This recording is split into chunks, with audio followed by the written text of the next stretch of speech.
There's competitors now ramping up, and as you're familiar with BYD, which is also on the West Coast, I think they're ramping up production of their electric vehicles. Warren Buffett owns 10% stake in that. Why do you laugh? BYD is trying to compete. Why do you laugh? Have you seen their car? Apple has been suggested by some analysts who are pretty smart that they should get into the electric vehicle business and maybe do so by buying Tesla. You and Charlie Munger, your vice chair, did this years ago with BYD, buying electric vehicle and electric battery company. Would you suggest that Apple get into, or would you support it if they bought Tesla? Well, I would support what Tim Cook does, but I think it would be a very poor idea to get into the auto business. It's not an easy business. And incidentally, the auto business is different than some. If you're a premier with Google on search, or you're a premier, with movies on Netflix, whatever it be, there's a huge first mover and size and and network effect and all that working for you. You can win in autos one year and you lose the next. I mean, you've got a dozen big companies out there with resources. They're going to keep coming. They copy what you do. People move from one year to another. You don't worry about the fact that your whole life is on the iPhone, as opposed to, you don't want your whole life to be in one car or something.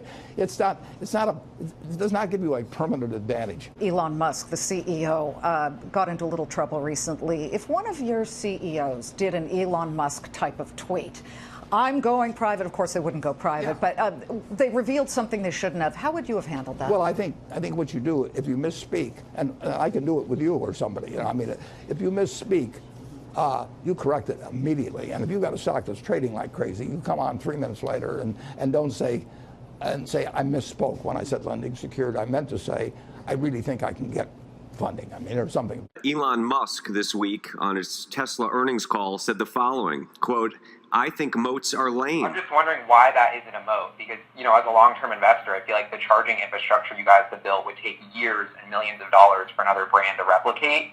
So I'm just curious about the strategic thinking behind opening that up versus keeping it closed. First of all, I think moats are lame. They're like nice and sort of quaint, vestigial way. But like if your only defense against like invading armies is a moat, you will not last long. What matters is the pace of innovation. That is the fundamental determinant of competitiveness. And for any given company, if the rate of innovation, let's say, competitors, maybe they come out with something new every 6 years. We're maybe every 2 to 3 years. So if our rate of innovation is, let's say, twice that of any given competitor, then it is simply, and this is true of generally of companies in any industry. Whichever company has the highest rate of innovation, unless that company is actively killed by its competitors in some way that's nefarious, or shoots itself in the foot, it will at some point exceed those competitors. Like, this was obvious that this would occur with Amazon and Walmart, because Walmart's rate of innovation was negligible, and Amazon's was very high. The outcome was obvious. So Warren, it seems the world has changed. Business is getting more competitive, pace of innovation, technology is impacting everything. Is Elon right? Well, the answer to that one, Warren. Elon says a conventional moat is quaint, and that's true of a puddle of water. And he says that the best moat would be to have a big competitive position, and that is also right. It's ridiculous.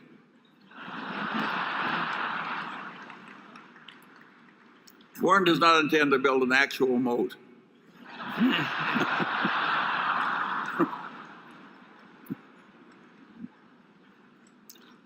Even though they're quaint. Yeah. There's certainly a great number of businesses. This has always been true, but it does seem like it. The pace has accelerated and so on in recent years. There's been more moats that have become susceptible to invasion than seemed to be the case earlier. But there's always been the attempt to do it. And here and there are probably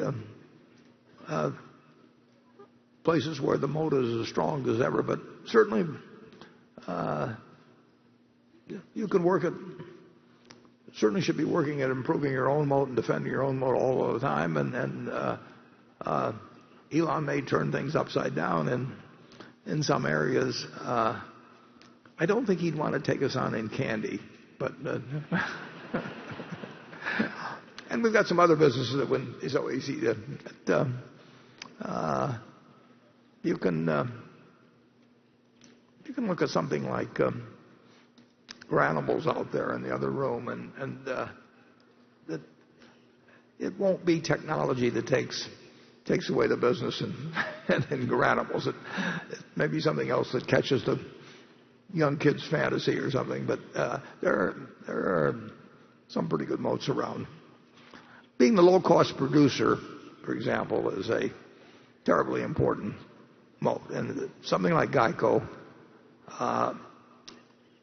technology has really not brought down the cost that much. And I think our position as there are a couple of companies that have costs as low as ours, but among big companies, we are a low-cost producer, and that is not bad when you're selling an essential.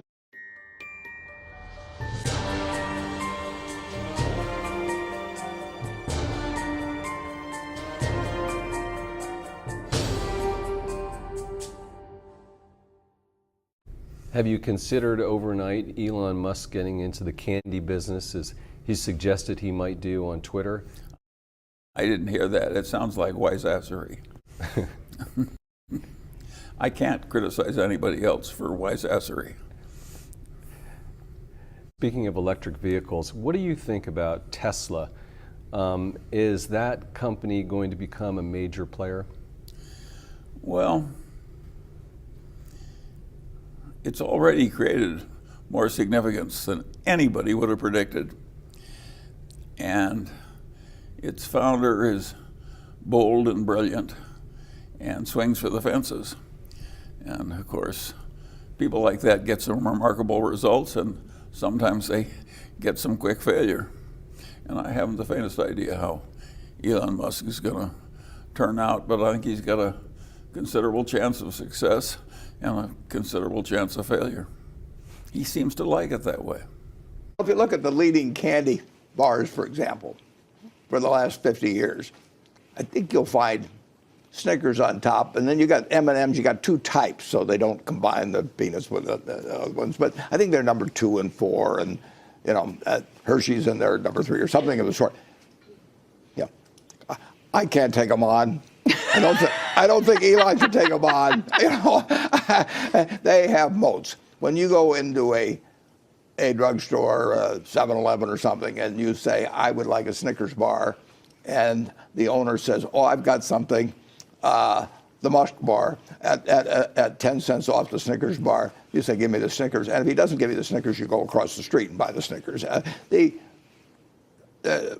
brands are moats, I mean, obviously. And if you try to, this product is selling, to hundreds of millions of people who want Coca-Cola. If you say, I'll sell you something for 2 cents less, or I've got some celebrity's name on it. They actually, Richard Branson tried Virgin Cola in the United States about 15 or 20 years ago. And a million others have been tried. So I don't really have the same urge to produce automobiles that he apparently has to produce candy. But I don't suggest that he take on Snickers. You're taking me literally and stepping away from the real story here, which is kind of this war of words between you and Charlie and Elon. And I just want, do you even know Elon Musk? I've never said anything negative about Elon. I mean, you're baiting me a little bit to do it. But, I am. But I've never, people like his car and everything. But somebody mentioned that now he's talking about financing. Something this morning about that. I thought I heard that earlier. Yes, well, actually, Andrew just read some headlines where it looked like Tesla may be going back to market to pick up some additional financing. I'm not entirely sure. Well, all I heard was the headline. That's what I call a counter-revelation. I mean, Charlie, because I think it was just a few days ago they said they wouldn't need financing. But he's trying something to improve a product, and I salute him for that. And the American public will decide whether it's a success, and it's not easy, you know.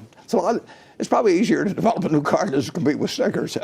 But some products have terrific moats. You know, probably Elmer's glue does. You know, WD-40. I mean, there's just certain things that you are not much inclined to be dissatisfied with and seek. And I would say that, incidentally, that the iPhone, you know, has a terrific moat. I mean, people that have an iPhone, or maybe have some other phone, but they want to continue with the product that they've got. They want the new version. It's just easier for them. They've learned how to do everything, and their life's built around it and all of that. And moats are very useful. Costco has a moat in people's mind. I mean, Amazon can raise the price of Prime, you know, 20%, and you can't do that unless you've built something within that image of the Amazon Prime that's based on reality, that you're going to get a lot for your money and you're going to want to use it, and then you can raise prices $20. But if you're selling, you know, if you're selling some commodity product, you can't do that. You need a moat. One of my favorite lines from you is you want to hire the guy with the IQ of 130 that thinks it's 120, and the guy with an IQ of 150 who thinks it's 170 will just kill you. You must be thinking about Elon Musk.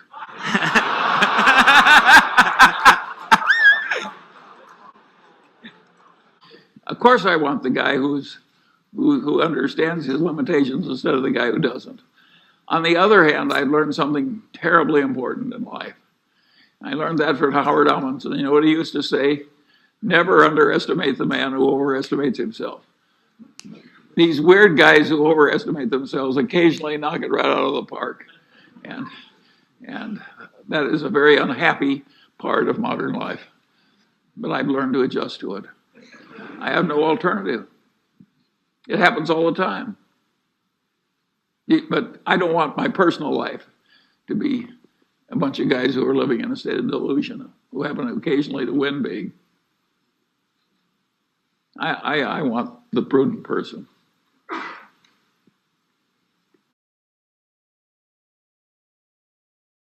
What the fuck Bill Gates was talking about when he was saying that you can't do trucks?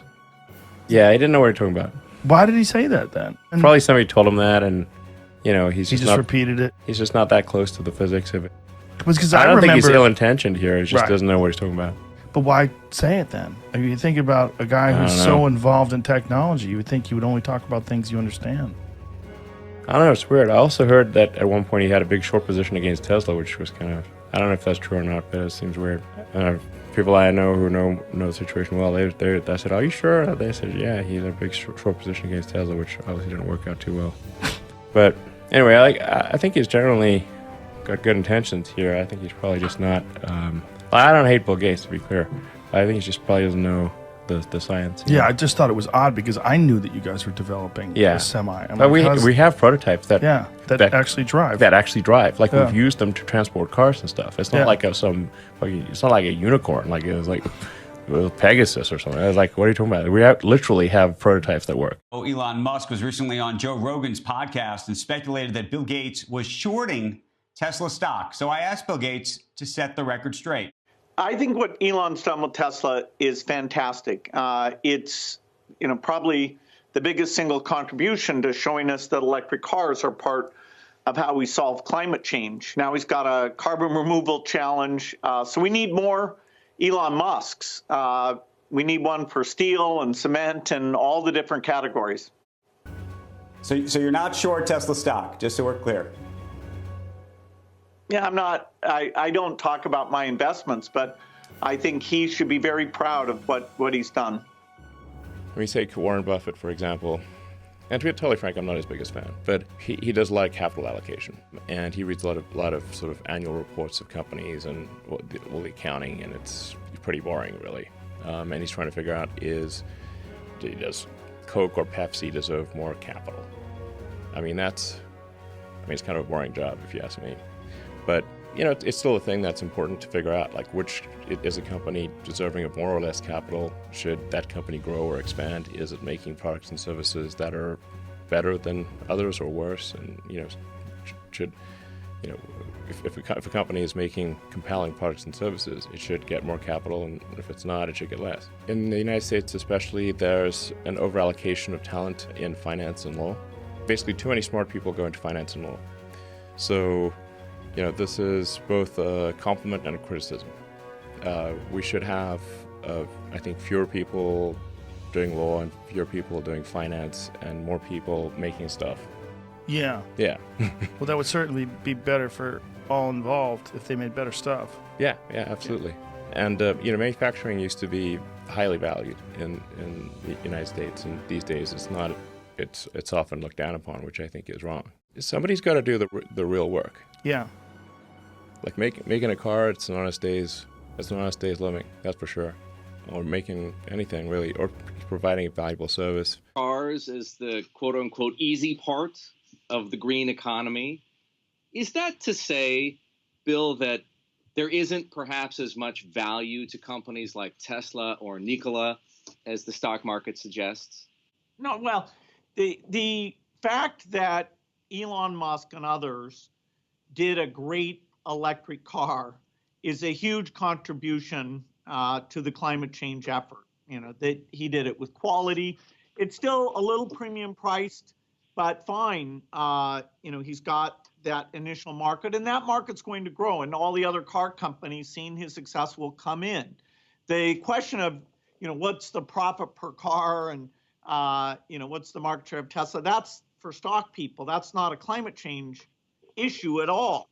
The difficulty on the other areas is much higher. So I'm not saying that, I'm not trivializing in any way the need to raise the market share of EVs, but on a relative basis, that's far easier than the industrial economy, where our progress is very, very small. And even the Department of Energy, because it really isn't part of their writ to think how to make steel. So we are grossly underinvested in these hard areas. Elon Musk has built a great electric car. He's designed and built reusable rockets. He's an innovator in tunneling technology. Bill, you knew Steve Jobs relatively well. Microsoft competed vigorously with Apple. Microsoft, when you were CEO, was an investor in Apple. People have described Elon Musk as the new Steve Jobs. Is he the new Steve Jobs? If you know people personally, then that kind of gross oversimplification it seems strange. Elon's more of a hands-on engineer. Steve was a genius at design and picking people and marketing. You wouldn't walk into a room and confuse them with each other. Well, I have the same difficulty that Samuel Johnson once had when he got a similar question. And he said, I can't decide the order of precedency between a flea and a louse. And I feel the same way about those choices. I don't know which is worse. No, we will not be following Tesla into Bitcoin. Hypothetical situation arises where Warren Buffett calls you on the phone to tell you that Elon Musk has contacted him about writing an insurance policy on his proposed mission to and subsequent colonization of Mars. He wants insurance to insure his SpaceX Heavy rocket, capsule, payload, and human capital. Would you underwrite any portion of a venture like that? This is an easy one. No, thank you. I'll pass. Well, I would say it would depend on the premium. and I would say that I would probably have a somewhat different rate if Elon was on board or not on board. I mean, it makes a difference. I mean, if somebody's asking you to insure something,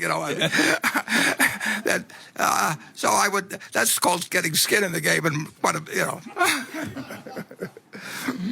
But in general, I would be very concerned about writing an insurance policy where Elon Musk is on the other side. Okay. Tell Elon to call me instead of Ajit.